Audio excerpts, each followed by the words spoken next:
గురుగారు నమస్కారం అండి. ఓం శ్రీ మహాగణాధిపతయే నమః. గురుగారు చంద్రగ్రహణం ఇప్పుడు ఎన్నో తారీఖు అండి? 3, 4? 3వ తారీఖు. సమయం ఇవి ఒకసారి చెప్తారా? ఎప్పుడు ఉంది? ఎట్లా? మధ్యాహ్నం 3:30 తర్వాత ఉంది. ప్రధానంగా గ్రహణం విషయం గురించి నేను చెప్పదలుచుకోలేదు ఎవరికి. ఎందుకండి? ఎందుకంటే ఎవరి కర్మకి ఎవరి కర్తలు. మంచి చెబితే వినే తత్వం మనుషులు పోయిందండి. నాన్న ఇది బాగుంటుంది, ఇది మంచిది అని చెబితే నా జోలికి వినట్లా. ఏదైతే కనుక చెడుది ఉంటుందో దాన్ని ఆకర్షించి దాని దగ్గరికి వెళ్ళి చెడిపోతున్నారు మనుషులు. ఇటువంటిప్పుడు గ్రహణం గురించి చెప్పవలసిన కర్మ నాకెందుకు? నేను అనుకున్న విషయం. ఎవరు ఎలా పోతా నాకు అవసరం ఏంటి? పోతే పోతారు అనుకున్నాను. కానీ అండి ముందు వాస్తవంగా నిన్నటి వరకు అదే అనుకున్నా. కానీ ఒక క్షణము నా 42 సంవత్సరాల జీవితంలో ఊహ తెలిసి ఒక 35-36 సంవత్సరాలు అనుకుంటే 72 గ్రహణాలు చూశా. ఈ 72 గ్రహణాలలో ఎప్పుడూ జరగనటువంటిది ఒక 3 రోజుల క్రితం జరిగింది. ఆ తత్కారణంగా గ్రహణం గురించి వివరించాలి, చాలామందికి చావు బ్రతుకుల్లో ఉన్నారన్న విషయం అర్థమైందండి. ఒక ఇప్పుడున్నటువంటి పరిస్థితులలో ఖగోళాన్ని రాసినటువంటి ఏకైక వ్యక్తి 70-73 సంవత్సరాలు ఉంటాయి ఆయనకి. 80 ఉంటాయి. ఇప్పుడు 40 సంవత్సరాల క్రితమే 1980 కన్నా ముందే 60 సంవత్సరాలు పంచాంగం రాసేశారు. ఇప్పుడు రాస్తున్నారు చాలామంది. 80కి ముందే రాబోయే 60 సంవత్సరాలు ఎలా ఉంటుంది మొత్తం లిఖించేసేసి పంచాంగాలు ఇచ్చారు. కానీ ప్రతిదానికి కూడా కాపీ అనేటువంటిది అయిపోయినాయి. ఇప్పుడు ఏదైనా రాస్తే దాని నుంచి మార్పులు చేర్పులు చేసి అది రావడం వల్ల ఇక నేను ఏ పరిస్థితిలో కూడా పంచాంగం రాయకూడదని భీష్మ ప్రతిజ్ఞ చేసుకొని కూర్చున్నాడు. ఆయన్ని కలవటం కోసమని చెప్పి తలపండిన మహామహులు ఆయన చూపు మా మీద పడ్డ మా జీవితాలు మారిపోతాయి అని కొన్ని లక్షల మంది జీవితాలు మారాయి. అట్లా ఆయన చూపు మా మీద పడ్డా మా జీవితాలు మారతాయి అని చెప్పి ఇంటికి వచ్చి రోజుల తరబడి కూర్చొని కనీసం చూపు కూడా చూడకుండా వెళ్ళిపోయిన వాళ్ళు చాలా మంది ఉన్నారు. చెప్తా ఎందువల్లనంటే వితౌట్ నా పర్మిషన్ లేకుండా నువ్వు నా ఇంటికి వస్తే నేను ఎందుకు మాట్లాడాలి? నువ్వు ఎవరివైతే నాకెందుకు? నువ్వు ఎవరివైనా కావచ్చు కాక, డోంట్ కేర్. నేను రమ్మన్నప్పుడు నువ్వు రావాలి. నా అనుమతి నుండి నువ్వు రాకూడదు. నువ్వు వస్తే నాకు మాట్లాడాల్సిన అవసరం ఉంది అని అంటే భరతుడు ఎలా అయితే రాముడు వారి పాదాలు శిరస్సు పెట్టుకుని వెళ్ళారో ఆ రకంగా గురుగారిని మనం చూడలేకపోయినా కనీసం ఆయన పాదుకలకైనా నమస్కారం చేసుకొని వెళ్ళాలని చెప్పి మహా ఆర్డీఓలు కానీ కలెక్టర్స్ కానీ నాకు తెలుసు ఎవరిని రాని ఇంటికి ఆయన ఇంటికి రమ్మని పిలిచారు. మేము కూడా వితౌట్ పర్మిషన్ ఇంటికి వెళ్తే ఇంటికి రానిరు. ఒక డాబా పక్కన పాక పిలవందే మేము ఇంటికి వెళ్ళినా మమ్మల్ని పాకలో కూర్చోబెట్టేస్తారు. కడుపు నిండా భోజనం పెడతారు, అందరూ సందేహం లేదు. ఎంతమంది వెళ్ళినా ఆయనకి కలియుగ కర్ణుడు అని పేరు. నాకు తెలిసి ఆ ఊరిలో దేవాలయంలో మనకు మామూలుగా కూడా భిక్షాటం చేసేవాళ్ళు ఉంటూ ఉంటారు. వాళ్ళందరూ కూడా మధ్యాహ్నం భోజనానికి రాత్రి భోజనానికి వాళ్ళ ఇంటికి వెళ్ళేవారు. భోజనాలు అక్కడ చేసి కడుపు నిండా మళ్ళీ ఇక్కడికి వచ్చి భిక్షాటం చేసేవారు. అంతటి పేరు ప్రతిష్టలు ఉన్నప్పటికీ కూడా వితౌట్ పర్మిషన్ మేము వెళ్ళినా ఇంట్లోకి రానిరు. ఆయన ఈ 42 సంవత్సరాల్లో ఊహ తెలిసిన తర్వాత 72 గ్రహణాలు ఎన్నో దాటి ఏనాడు పిలిచి ఇలా ఉంటుంది చెప్పి చెప్పాల. అటువంటిది ఆయన పిలిచి కేవలం ఆ విషయం చెప్పడానికే పిలిచి 4 విషయాలు చెప్పారు. గ్రహణం ప్రాణాంతకం.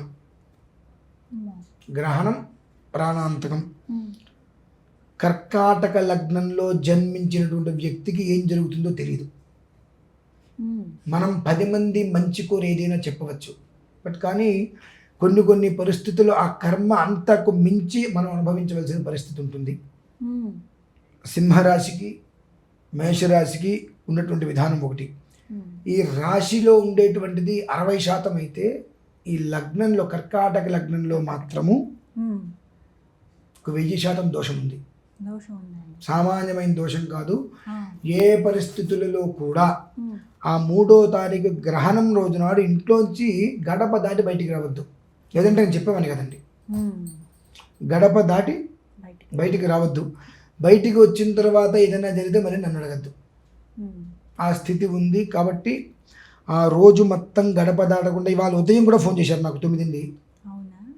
9 గంటలకి అసలు మాకు తెలిసి ఆయన ఫోన్ చేయరు, ఉమ్, పిలవరు, ఉమ్, పిలవకుండా వెళ్తే ఒప్పుకోరు.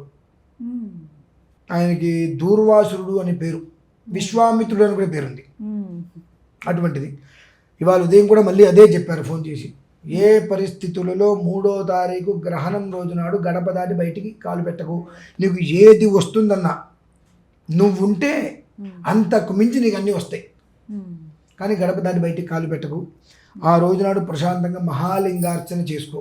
ఉమ్, మర్నాడు ఉదయం పొద్దున్నే ఈ గ్రహణానికి సంబంధించినటువంటిది ఒక వెండి సర్పము, ఒక రూపు చంద్రబింబం, ఉమ్, చంద్ర తర్వాత వెండి గ్లాసు, ఉమ్, ఒక వస్త్రంతో కలిపి పొద్దున్నే దానం ఇచ్చే.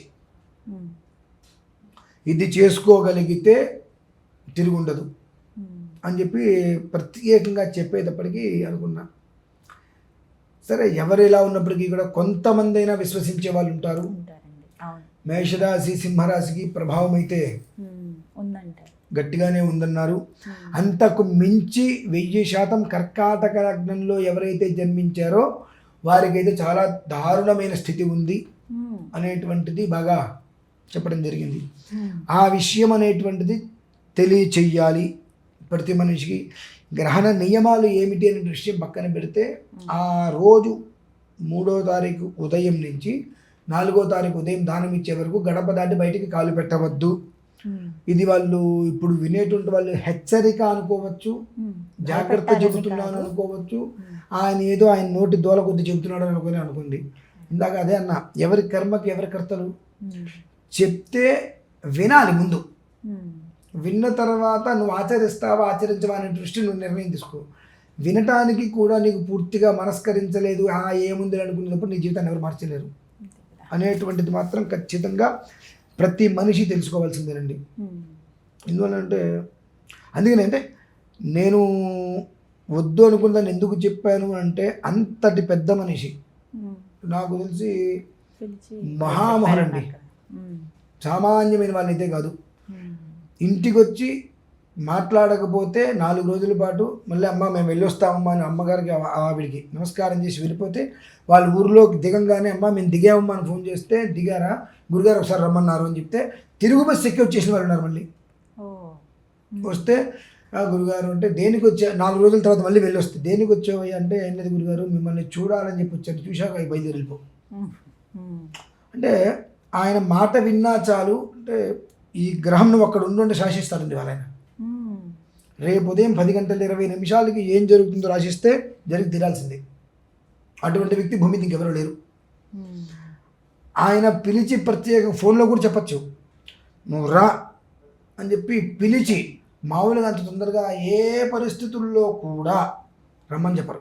ఉమ్, అటువంటిది పిలిచి 15 నిమిషాలు మాట్లాడటానికి, ఉమ్, కేవలం 15 నిమిషాలు నాతో ఈ విషయం గురించి మాట్లాడటం కోసం పిలిచి విషయం చెప్పారు అంటే అందులో ఎంతటి ప్రభావం ఉంది, ఎంతటి దారుణం మనం చూడబోతున్నాము.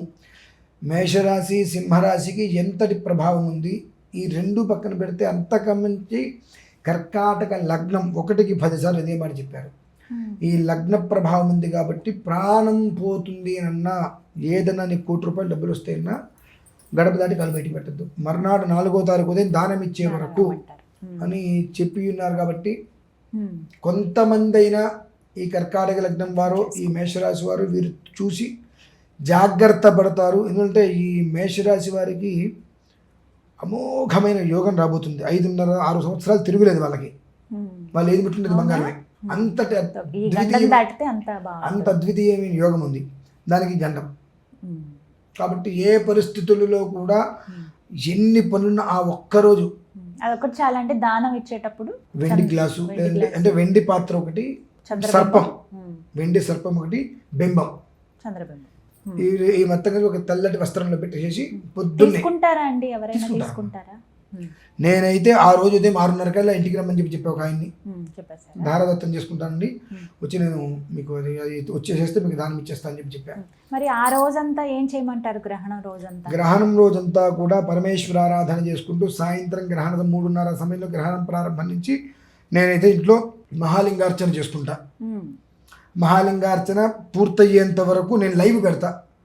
కనీసం అది చూసి నమస్కారం చేసుకోమనండి. ఆ. వేరే అంటే వాళ్ళ ఇంటికి ఎవరైనా పిలిచి అభిషేకం ఏమైనా చేయించుకుంటే ఓకే, లేని పక్షం కనీసం ఆ మంత్రాలు వింటూ 360 శివలింగాలకి ప్రత్యేకంగా దేనికి దానికి మంత్రం 11 ఆవరణార్చనలతో ఉంటుంది. అది నేను చేసుకుంటా కాబట్టి కనీసం లైవ్లో చూసైనా ఆ గ్రహణ ప్రభావం నుంచి తప్పించుకోవాలి ప్రతి ఒక్కరూ అనేది నేను కోరుకుంటున్నాను. ఎందువల్ల అంటే అంతటి కర్మ ప్రారంధం అనుభవించటము, అంతటి కర్మ ప్రారంధాన్ని తప్పించుకోవటం అనేటువంటిది మూలంగా ఆ గ్రహణం అనేటువంటి తీసుకొచ్చింది. మన భారతదేశంతో పాటు అమెరికా, ఆస్ట్రేలియా ఇలా చాలా దేశాల్లో ఉంది, సంపూర్ణంగా ఉంది. చెప్పాక ఊహ తెలిసిన తర్వాత 72 సూర్యచంద్ర గ్రహణాలలో ఇంతవరకు నేను ఏనాడు ఆయన మమ్మల్ని పిలిచింది లేదు, మేము వెళ్ళింది లేదు. మొదటిసారి జరిగింది కాబట్టి ఎంతో అసలు మామూలుగా నేను ఎవరి మాట వినడం తెలుసు, అతనికి ఏం చెప్పినప్పటికీ కూడా వినడం తెలుసు, అయినప్పటికీ కూడా పిలిచి చెప్పారు అని అంటే ఓకే. మనం కొన్ని పరిస్థితుల్లో పెద్దల మాట మనం కాదనకూడదు. చెప్పారు అని అంటే ఎందుకు చెప్పారు, ఆచరిస్తే మంచిదే కదా. అంతే కదండి. ఇప్పుడు ఏదన్నా అనర్థం జరిగితే కుటుంబం రోడ్డు మీద పడుతుంది, ఆచరించాము, ఎలాంటి అనర్థం జరగలేదు, ఇంట్లోంచి బయట కదలొద్దు ఉన్నారు, మంచిది. కాబట్టి ప్రతి మనిషికి యథావిధిగా మాత్రం ఈ విధానాన్ని అనుసరిస్తే చాలా మంచిది. సింహరాశి, మేషరాశి ఈ రెండిట్లకి 60% ఉంది అని అంటే కర్కాటక లగ్నానికి 1000% ఉంది. ఈ విషయం గుర్తుపెట్టుకోవడం మంచిది. వివరించారు. ధన్యవాదాలు గురుగారు. ప్రేక్షకులందరికీ కూడా విన్నపం అండి, ఎవరిని భయపెట్టాలని ఈ వీడియో చేయటం కాదు, ఒక ఇంత జాగ్రత్తగా ఉంటారనే భావన. గ్రహణం ఉంది మనకు అనిపిస్తుంది కాబట్టి కొన్ని నియమాలు మనం పాటించుకుంటాం. విశేషంగా ఏదైతే గురువుగారు చెప్పారో మేషరాశి, సింహరాశి, అలా కర్కాటక లగ్నం వాళ్ళు ఇంటి పట్టునే ఉండి మీరు చక్కగా భారతీయ శంకరపీఠం వారి యూట్యూబ్ ఛానల్లో గురువుగారు అభిషేకం చేస్తారు, శాస్త్రోక్తంగా మంత్రోక్తంగా. అది మీరు వింటూ ఆ రోజంతా గడపండి, స్వామివారి ధ్యానంలో ఉండండి. తర్వాత రోజు ఏవైతే చెప్పారో ఆ దానాలు ఇవ్వండి, అంత మంచి జరుగుతుంది. స్వామి పైన భారం ఎంత. నమస్కారం.